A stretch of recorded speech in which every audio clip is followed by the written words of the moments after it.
So, why should people give you money for this album?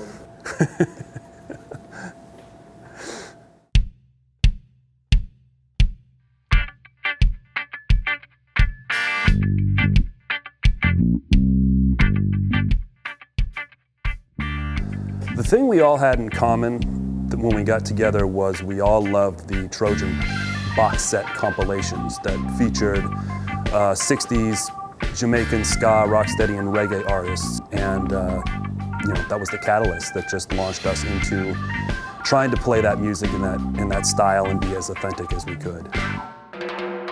At the time, 2004, 2005, there weren't a whole lot of active traditional ska groups playing in Seattle, but it really gave us a sense of purpose because we loved the music. We wanted to hear the music, so why not?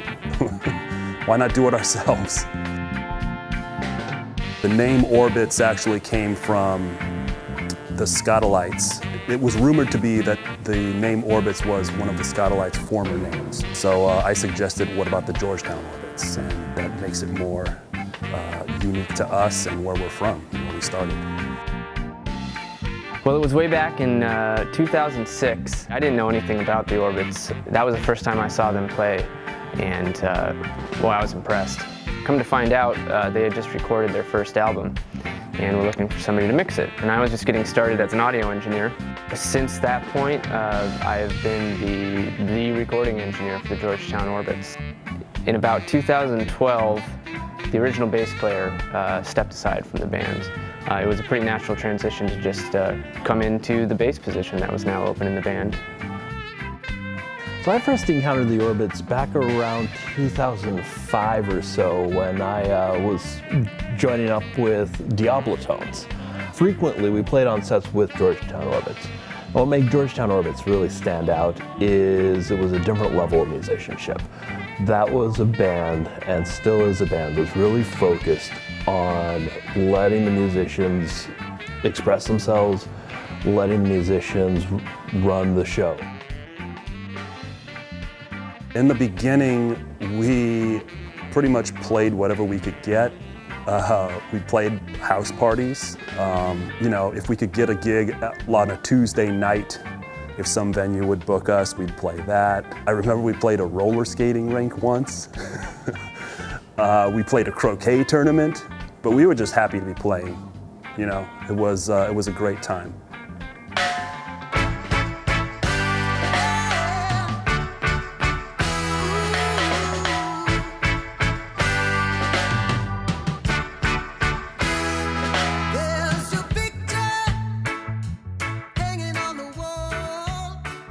As the band began to gain notoriety, we started opening up for bigger touring bands, including our heroes, the Skatalites. After a while, we started headlining our own shows. We've been a mainstay for the Northwest Folklife Festival. We've played the Victoria Ska and Reggae Festival a few times. Over the years, there's been a lot of creative input from a lot of different musicians, and I think that's really contributed to the legacy of the Georgetown Orbits. So for the performing bands that I've been in, the Georgetown Orbits is a more collaborative experience. Everybody brings ideas. People will come in with a seed and we'll develop it into a song. People will come with a song and we'll make some changes to it once the song is in to push it over the top. And everybody's been open to that. Jamaican ska and reggae to me is the greatest music in the world. As soon as I heard it, I instantly fell in love with the beat, the groove, the harmonies, the stories the singers would tell. The style of music, this traditional Jamaican ska reggae sound, it's very organic, it's very sincere, and it's very natural. You get this caliber of musicians together in the studio, point the microphones the right direction, and you're going to end up with really great sounding Jamaican music.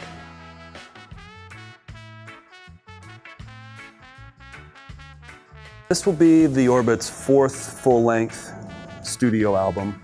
I'm pretty proud of the arranging and the songwriting that's went into it. I think this has been our most composed album of them all.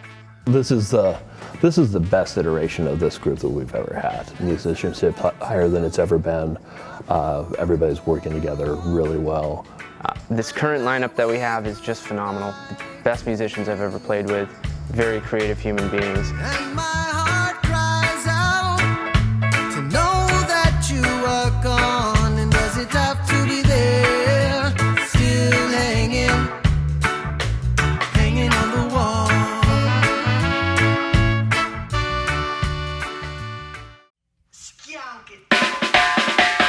So we've successfully funded all of our albums through Kickstarter campaigns. This band started out as a DIY band, and I imagine we always will be. Not only does it give us the chance to play the music we love and produce it the way we see fit, it also gives the fans and the people who want to see this music released a pretty good amount of control to see that process happen. We're looking to raise $7,000 this time around. As with our previous Kickstarter campaigns, we'll have a number of cool, exclusive prizes as well. Also, if you contribute via Kickstarter, it's a good way to pre-order the album. Sharing this music with people firsthand, in their clubs, on their stages, all around the country. That's what the Georgetown Orbits is all about.